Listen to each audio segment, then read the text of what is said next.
वो घर चलाना भी जानती है और दुनिया चलाना भी। वो अपने जज्बातों को संभालना भी जानती है और दुनिया के अजाबों का सामना करना भी। वो सहारा लेती नहीं किसी का तकलीफों में भी, लेकिन सबका सहारा अकेले बन जाती है। दुनिया ने बांध दिया उसे कई रिश्तों में, थक जाती है निभाते निभाते किरदार किसी की बेटी, बहन, बीवी, माँ होने का। दुनिया ने बांध दिया उसे कई रिश्तों में, थक जाती है निभाते निभाते किरदार किसी की बेटी, बहन, बीवी और माँ होने का। इस बीच भूल जाती है कि वो खुद एक औरत भी है। Presenting women's day special series on Kara news.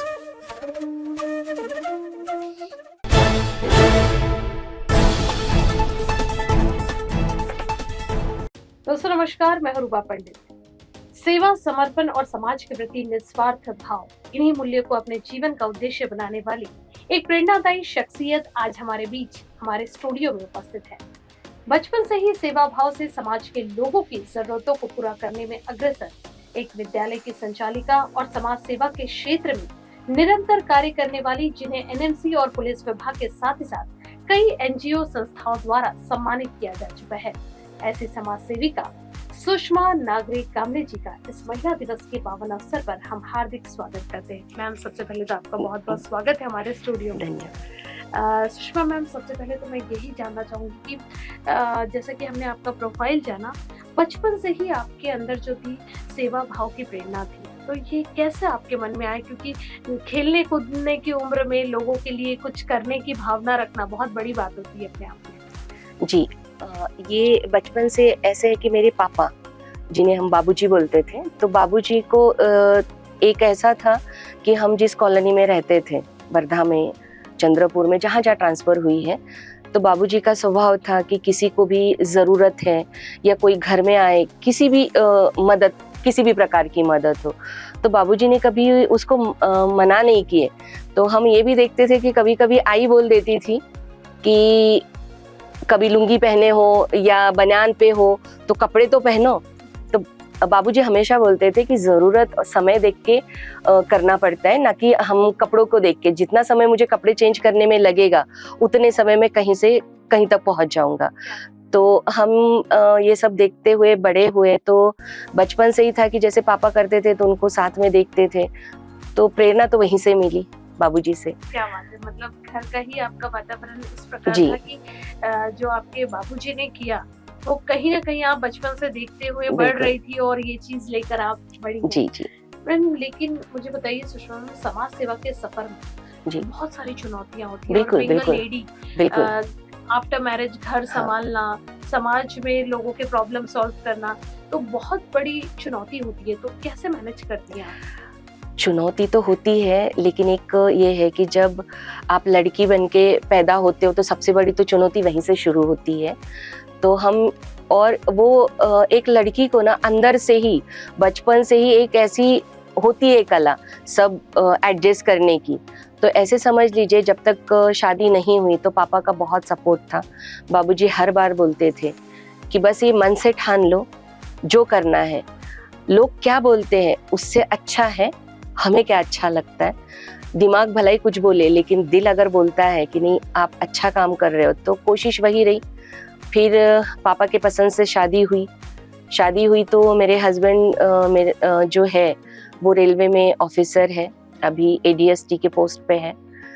तो चुनौतियां तो बहुत रही है कि हम लोग जो सोचते हैं कि शादी के बाद सपने जो एक लड़की देखती है कि मतलब अपना दूल्हा आएगा, जो लगता है कि सफेद घोड़े पे आएगा तो मैं ऐसा करूंगी, मैं वैसा करूंगी, ये सब सपने देखते हैं। तो मैं खुले विचारों की थी, तो सपने में तो ऐसा ही था कि जब आएगा तो घोड़े पे तो नहीं, लेकिन आएगा तो ये ऐसा होगा वैसा होगा। पर जब शादी होती है तो सच में पता चलता है कि असली दुनिया जो हम देखते हैं और सपने देखते हैं वो बहुत अलग होती है। रियल लाइफ में बहुत ज़्यादा फर्क होता है। वो शादी के बाद पता चला, और शादी के पहले ऐसे था कि खुले विचार, पंछी जैसे उड़ना, पढ़ाई के बाद सिर्फ बाहर के काम ही संभालना। शादी हुई तो घर की जिम्मेदारी आई, एक बहू बन के गई, एक भाभी बन के गई। तो बहुत सारी ऐसी चीज़ें थी कि संभालने के लिए खुद मुझे तो ऐसे संघर्ष तो था ही, लेकिन मैंने ये देखा कि जैसे मैंने अपने पापा का, बाबूजी का दहलीज मतलब जो रहता है वो पार किया, घर, उस घर में गई तो अलग सुषमा थी। मतलब थोड़ी समझदार, कम बोलने वाली, शादी के पहले बहुत बोलने वाली, अपने मन की करने वाली जो सुषमा थी, वो शादी के बाद थोड़ी सहम सी गई कि सभी का करना है, क्योंकि परिवार में ननंद है, सास है, ससुर है, हस्बैंड है, और उनके ननंद थी, उनके बच्चे भी थे। बहुत सारी चीज़ें, चुनौती ऐसी थी कि हमारे घर में, मतलब जो बोला ना मैंने सपना कि एक हस्बैंड ऑफिसर है, तो ऐसे लगता था कि घर में सब चीज़ें हमें हाथ में मिलेगी, ऐसा नहीं हुआ। तो बहुत सारे संघर्ष को करते करते मैं 2017 तक हाउसवाइफ रही हूँ। लेकिन हाउसवाइफ का जब वो बोलते हैं ना कि जो हर प्रकार का एक जॉब होता है, वो भी मैंने बहुत अच्छे से किया, कभी किसी को जवाब नहीं देते हुए, क्योंकि मैं आपके चैनल के माध्यम से जब बोल रही हूँ तो मैं सही बोल रही हूँ, झूठ बोलने का तो कुछ आता नहीं है। लेकिन वो करते करते मैंने घर से ही बिजनेस स्टार्ट किया। मेरा जो पढ़ाई थी वो टेक्निकल फील्ड में थी। तो उसके बाद, उसके पहले मैं, शादी के पहले मैं जो अपना ITI कॉलेज में इंस्ट्रक्टर थी, पर इन्होंने बोला था कि मुझे नौकरी करने वाली लड़की से शादी नहीं करनी। तो पापा ने बोला कि जब हमारे यहाँ है तो वो कर रही है, जब आपके घर में जाएगी तो आपके हिसाब से रहेगी। तो वो एक था कि पापा ने जो बोला उसको कायम रही। लेकिन पापा ने और इन्होंने बोला था कि जॉब करने वाली नहीं चाहिए, कभी ये नहीं बोला था कि बिजनेस करने वाली लड़की नहीं चाहिए। तो मैं भी थोड़ी सी उसमें चालाकी कर ली थोड़ा सा। घर से ही जो बिजनेस स्टार्ट किया, पार्लर स्टार्ट किया, फिर इमिटेशन का ब्रांडेड बिजनेस स्टार्ट किया, तो उसमें भी काफ़ी अच्छा किया घर बैठे। लेकिन कुछ ऐसी बातें होते गई कि रियल सुषमा थी वो कहीं ना कहीं ऐसे लगता था कि जो जी रही हूँ, और वो जो रहता है ना, एक घुटन सी रहती है, तो वो थी ही। लेकिन एक मौका ऐसा मिला कि लगा कि अब सुषमा कामले, सुषमा नागरे से तो सुषमा कामले, मिसेस सुषमा कामले तो बन गई हूँ, लेकिन ओरिजिनल सुषमा कहीं ना कहीं खो गई है। तो उसको जिंदा करने के लिए फिर से एक बार उड़ान भरने की कोशिश की है, और फिर सुषमा नागरे कामले नाम लगाने लगी। और शुरुआत की 2018 से, जिसमें बाबूजी और मेरे आई ने बहुत सपोर्ट किया। मुझे 3 बच्चे हैं, तीनों बच्चों को मेरे आई बाबा ने कुछ 2-3 साल अपने पास रखा और बोले तुझे तेरी लाइफ में तेरी ज़िंदगी जैसे जीना है। तो कोशिश की, संघर्ष तो बहुत था, लेकिन धीरे धीरे करते करते नागपुर मेरे लिए बिल्कुल भी पहचान नहीं थी, क्योंकि नागपुर में शादी होके तो आई हूँ, लेकिन रही नहीं थी। जहाँ जहाँ ट्रांसफ़र होता था हम लोग वहीं वहीं रहते थे। लेकिन 2017-18 में नागपुर आई हूँ, और यहाँ से मेरी जो शुरुआत हुई कि मेरा घर प्रताप नगर में है, लेकिन रहने के लिए हम लोग गए खापरी पुनर्वसन। तो धीरे धीरे ऐसे हुआ कि अपनी एक पहचान बनाते गई।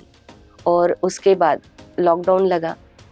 लॉकडाउन के पहले मेरा स्कूल था, लॉकडाउन के 1 साल पहले 2019-20 की बैच शुरू की थी, लेकिन ऐसे हुआ कि लॉकडाउन में मुझे वो बंद करना पड़ा। उसके बाद मैंने अभी 3 साल हुए उसको रीओपन किया है। और मेरा स्कूल का जो चलाने का उद्देश्य है कि हम उन बच्चों के लिए एजुकेशन दें, जहाँ पे अभी आप देख रहे हो कि गवर्नमेंट स्कूल में बच्चे एडमिशन लेना कम हो गए हैं, लेकिन प्राइवेट स्कूल के एडमिशन बहुत बढ़ गए, लेकिन फ़ीस बहुत ज़्यादा है। तो हम ये सोच के स्कूल खोले हैं कि स्कूल में फ़ीस कम हो, मतलब बहुत कम, और पढ़ाई जो है वो डिजिटल होनी चाहिए। तो मेरा स्कूल जो है अभी नर्सरी KG1 KG2 है, प्री नर्सरी, और उसमें मैं 6000 साल का लेती हूँ, और उसमें डिजिटल एजुकेशन देती हूँ। उसमें से ऐसे समझ लीजिए 10% बच्चे ऐसे हैं कि जो फीस नहीं भी देते हैं। 3 साल तो ऐसा हुआ, 2 साल, कि मैं उनकी फ़ीस भी, उनका वैन फ़ीस भी खुद भरती थी। अभी बच्चे बड़े हैं तो चलो ये है कि सोशल काम करने से ब्लेसिंग रहती है और काम का प्रभाव भी रहता है।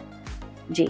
क्या बात है, मतलब हम ये चीज़ बिल्कुल नहीं आपसे पूछ सकते कि शिक्षा के क्षेत्र में आपने बच्चों के लिए क्या विशेष किया, क्योंकि मात्र साल का 6,000 रुपए लेना आज के टाइम में बहुत बड़ी बात है, क्योंकि जहाँ लोग लाखों की फीस भर रहे हैं, ऐसे में एक डिजिटल एजुकेशन देना, वो भी मात्र 6,000 रुपए की कम पेमेंट में, बहुत बड़ी बात है। सुषमा मैम, हमने सुना है कि आपको एनएमसी और पुलिस विभाग जी जी और कई एनजीओ की तरफ हाँ से सम्मानित किया गया है। तो ऐसा कोई कार्य जो आपके लाइफ का बहुत एक्सपीरियंस रहा हो? जी। सबसे ये तो बोलूँगी कि लॉकडाउन, जो पहला लॉकडाउन लगा तो उसमें मैंने ये अनुभव किया कि जिनके बच्चे सक्षम हैं और जिनके घर है, जो गरीब है ना, उनके माँ बाप कभी रोड पे नहीं थे, लेकिन जिनके घर है उनके माँ बाप रास्ते पे थे। कई ऐसी भी कहानियां सुनी हमने, सुनी मतलब अनुभव भी की, उनको हमने घर तक पहुंचाए कि लॉकडाउन में मतलब आने का जाने का कोई साधन नहीं था। उस समय बच्चों ने माँ बाप को ऐसी जगह छोड़े कि वो वापस ही ना आ पाए। तो वो बहुत मतलब कठिन अनुभव थे कि जो मैं मतलब शब्दों में बताऊंगी ना तो वो नहीं बता पाऊंगी। ऐसे बहुत सारी अनुभव है। उस टाइम आपको पुलिस विभाग ने भी पूरा बिल्कुल बिल्कुल, उस समय नीलेश भरने सर थे, उन्होंने बहुत सपोर्ट किया। जब मैंने उनको बताया कि टोल नाका पांजरी इस साइड से माइग्रेंट लेबर बहुत जाते, तो उन्होंने पहले तो उनको यकीन नहीं हुआ, और उन्होंने जब एक ऑफिसर को भेजा उस समय उनको पता चला कि वहां से बहुत ऐसे लोग जाते हैं जिनको बहुत दिक्कतों का सामना करना पड़ता है। टोल नाका पांजरी, वहां पे जो टोल नाका है, उनके जो ऑफिसर्स बरगे सर है, उन्होंने भी वहां पे खाना वाना बांटते थे, लेकिन लिमिटेड था। ऐसा नहीं कि नहीं बांटते थे, लेकिन लिमिटेड था। वहाँ पे ऐसा था कि प्रशासन, पुलिस डिपार्टमेंट भी वहाँ पे वो परमिशन नहीं देते थे। लेकिन नीलेश भरने सर जुड़ने से वहाँ एक अच्छी चीज़ हुई कि वहाँ पे जितने भी लोग वहाँ से गए, ये नहीं बोल सकती कि 100-200, हज़ारों में लोग गए, तो उनका खाने का, रहने का वहाँ पे जो इंतज़ाम किया गया, तो उसमें संजीवनी संस्कार बहुउद्देशीय संस्था जो मेरी है, उसमें सोहेल राणा सर थे, उनका भारत डेकोरेशन, तो उन्होंने वहाँ पे जितने भी पगोड़े और जितना भी उन्होंने वाटर प्रूफ टेंट लगाया था उनकी तरफ से मिला था। तो बहुत लोगों ने वहाँ पे ऐसी मदद की कि वहाँ एम्बुलेंस से लेके बसेस से लेके सब कुछ फ्री था उनके घर तक जाने के लिए।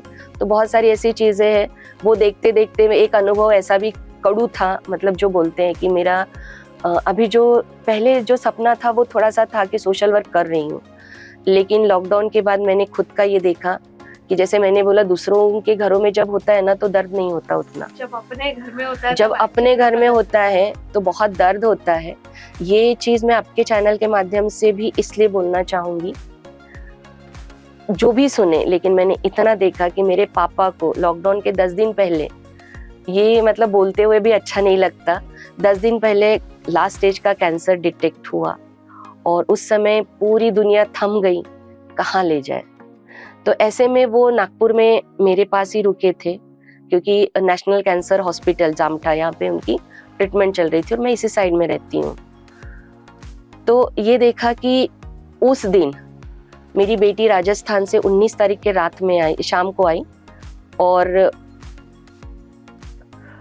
मतलब बोलते हैं ना, बोलते समय भी अच्छा नहीं लगता कि मेरे पास ना 4 व्हीलर भी थी, सब चीजें थी, लेकिन घर का ही एक ऐसा सदस्य था, हम 3 बहनें हैं, एक भाई है, जिसके पास मेरी 4 व्हीलर थी। उसने वो 4 व्हीलर कहाँ ले जाके रखी पता ही नहीं चला।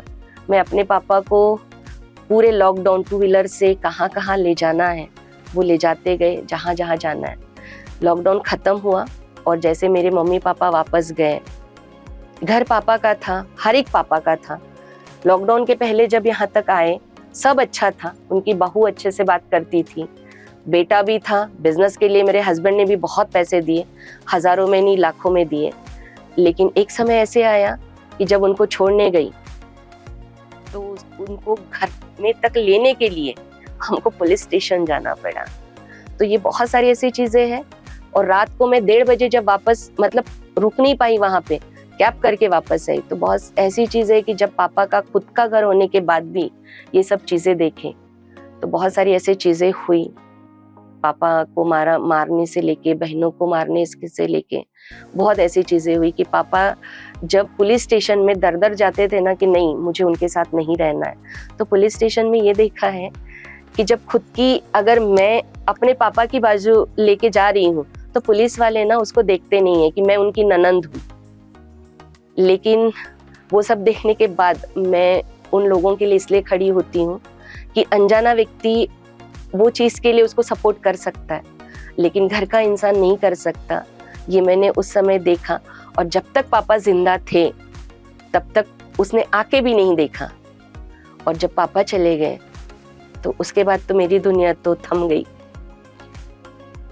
मतलब आज के समय में आज जो बेटी कर सकती है, कहते हैं ना कि बेटी जब पैदा होती है तब से ही भगवान उसमें इतनी सहन शक्ति और चुनौती भरा जो चीजें हैं उनमें कूट कर भर के रखते हैं कि वो एक लड़का क्या करेगा, ऐसे काम भी लड़कियां जो है बड़े बड़े काम कर देती है। अपने पापा के जो अरमान है बचपन से ही उनमें जो समाज सेवा की भावना है उसको लेकर आगे बढ़ने वाली सुषमा मैडम ने आखिरी समय तक अपने पिताजी का साथ दिया।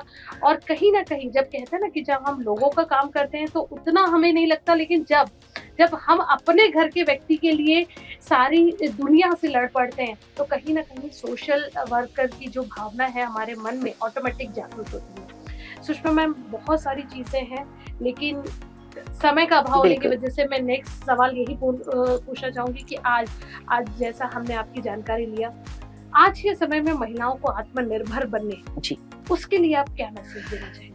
जी, आत्मनिर्भर बनने के लिए मैं यही मैसेज देना चाहूँगी, अपना एनजीओ उसी के लिए भी काम करता है कि जिन महिलाओं को लगता है कि घर बैठे हमें काम मिलना चाहिए। बहुत सारी ऐसी चीज़ें देखी है कि घर संभालते हुए बच्चे छोटे हैं, सास ससुर है, हम बाहर नहीं जा सकते, तो ऐसे में भी हम घर बैठे काम भी देते हैं।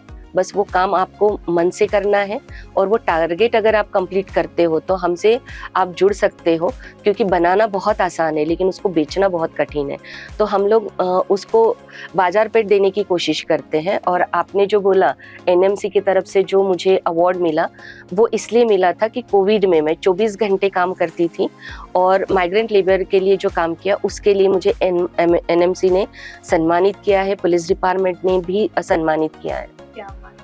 समाज सेवा में आज के टाइम में बहुत सारी नई पीढ़ी की लड़कियां हैं जो आगे बढ़ना चाहती हैं, उन्हें क्या आप मैसेज देंगे? और खास करके मेरा आखिरी सवाल यही है कि महिला दिवस के उपलक्ष्य में आप क्या संदेश देंगे? जी, मैं यही संदेश देना चाहूंगी लड़कियों को कि आप बेटी हो, कभी ना कभी आप किसी की बहू और किसी की बहू बीवी बनोगे, इसीलिए अभी सिर्फ पढ़ाई की तरफ ध्यान दीजिए।